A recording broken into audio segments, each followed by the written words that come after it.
Teve um rapaz que apareceu fazendo comentário no canal. Sim, eu ainda leio comentários, eu tento sempre ler os comentários, por mais que às vezes seja um tanto impossível com o volume.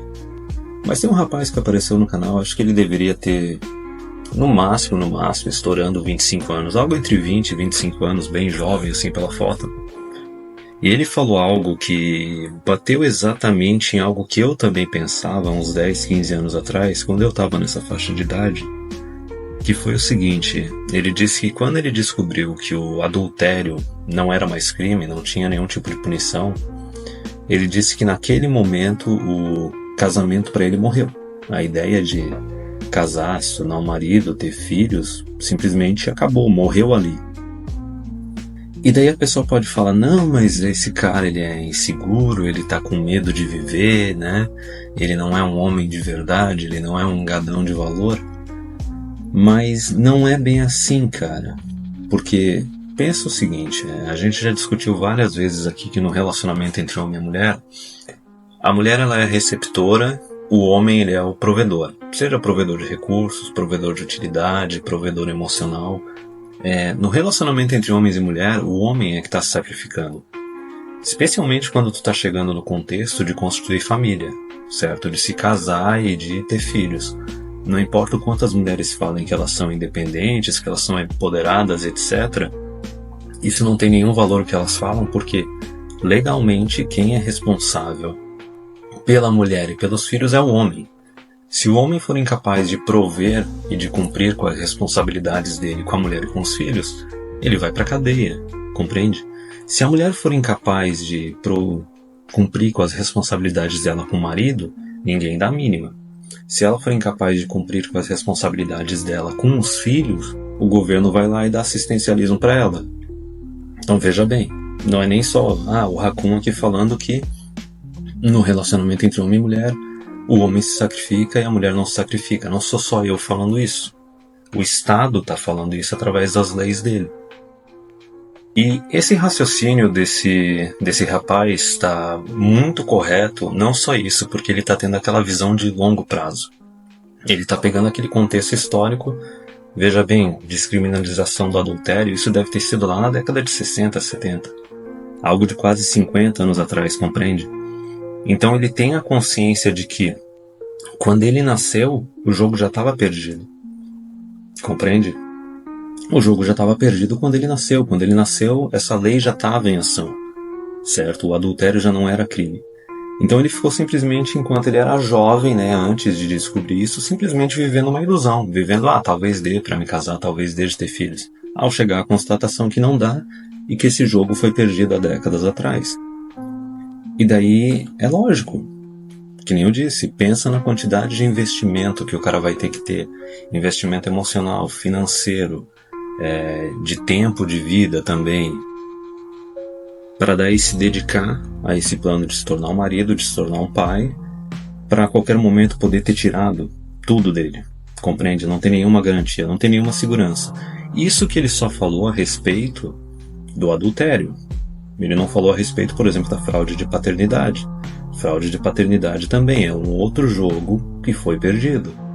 Tem vários casos aí que o cara descobre que o filho não é dele, depois de alguns anos já que a criança nasceu, e daí chega a justiça e fala, não, mas tu manteve relacionamento emocional com essa criança e agora tu não pode abandonar ela. Sabe, se ferra. Tu vai ter que ficar se sacrificando aí e sustentando o filho de outro homem. Eu não sei em que universo isso é justiça. Mas eu queria comentar também a respeito desse caso por causa do seguinte: o pessoal, especialmente o pessoal igualitário aí, o pessoal moderninho atual, eles falam esse negócio de que a primeira onda feminista ela era boa, a segunda onda ela era boa, foi só a terceira, a quarta e agora a suposta quinta onda feminista que a gente está desenhando aqui no canal. Só a terceira, a quarta e a quinta que são ruins. Não, cara. A primeira onda foi ruim. Ela foi o começo de tudo, ela foi a porta de entrada para drogas mais pesadas. Porque, logicamente, o homem ganhou direito de voto, né? Ele conquistou porque ele serve no exército. A mulher ganhou o direito ao voto de mão beijada. Só que a partir do momento que, com esse voto universal, com as mulheres tendo direito de voto, a coisa foi piorando cada vez mais, porque elas foram pressionando o governo e também os caras começaram no governo a criar mais e mais leis para atrair o voto feminino, que só ferram cada vez mais com os homens. Porém, a pior de todas as ondas foi uma onda que já iniciou antes de muitos dos que estão aqui no canal terem nascido, que nem é o caso desse rapaz.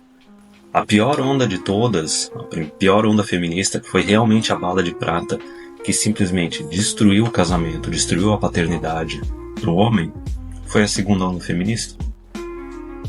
Porque veja bem, a gente pode discutir natureza feminina até não dar mais, ou podem surgir esses canais, esses caras que falam pra tu ficar procurando uma mulher boa, uma mulher de verdade, né? A mulher exceção, a mulher unicórnio. Porém, nada disso tem valor enquanto a gente tiver essas duas leis em vigência. Compreende?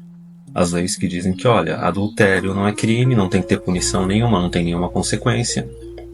E também a gente tiver a lei aí dizendo que a fraude de paternidade também não tem problema, e se o cara cair numa fraude de paternidade vai ter que continuar pagando pensão e vai ter que continuar sendo responsável por um filho que comprovadamente é de outro homem. Então veja bem isso, o jogo de certa forma ele tá perdido. Não importa se tu é um cara relutante ou se tu é um solteiro convicto. No caso, o homem relutante é aquele que gostaria de casar, gostaria de ter filhos, mas ele tá esperando eternamente em berço esplêndido as leis mudarem, as leis melhorarem, sendo que elas estão piorando a cada mês que passa. Ou até mesmo se tu é um cara solteiro convicto, não quer saber de casar, não quer saber de ter filhos, já passou essa fase, não vê uma mudança, essa fita não vai rebobinar. A questão principal é que enquanto essas duas leis estiverem vigentes, não tem o que fazer. É game over. O homem que está tentando arriscar casar e ter filhos, tendo consciência dessas duas leis, eu não consigo nem imaginar o que passa na cabeça desse homem. O cara está vivendo uma prisão. Ele está vivendo uma prisão o resto da vida dele. O resto da vida dele vai ter que viver com aquela paranoia ali, né? Se ele não fizer um exame de DNA, né? Ele vai viver sempre com aquela paranoia de: será que a mulher gosta realmente de mim? Será que ela não está me traindo? Será que ela não vai me abandonar a troco de nada e querer tomar os meus recursos? Essa paranoia não tem como se livrar. Mas também ele vai viver sempre na paranoia também dos filhos. Opa, será que esse filho é meu mesmo? Será que não vale a pena fazer o exame de DNA, custe o que custar, já de cara, de início? Nessa questão eu não sei se aqui no Brasil, para fazer o exame de DNA, tu precisa da permissão da mulher. Eu acredito que não. Mas no final das contas, independente do que aconteça, independente de tu abandonar a ideia do casamento, tu abandonar a ideia da paternidade, ou até mesmo tu tá numa situação já de casado, com ou sem filhos, independente da situação, pelo menos a minha visão, é sempre melhor tu aceitar a verdade, correr os riscos de alcançar a verdade, obter a verdade, do que viver numa prisão, certo? O pior de todos, não adianta, o pior de todos é aquele que ele acredita que é livre. E aqui no Brasil mesmo, a gente tá cheio de feminista, tá cheio de tradicon, que acha que a vida do é a melhor coisa que tem. Bem, cada um decide o que é melhor para si mesmo.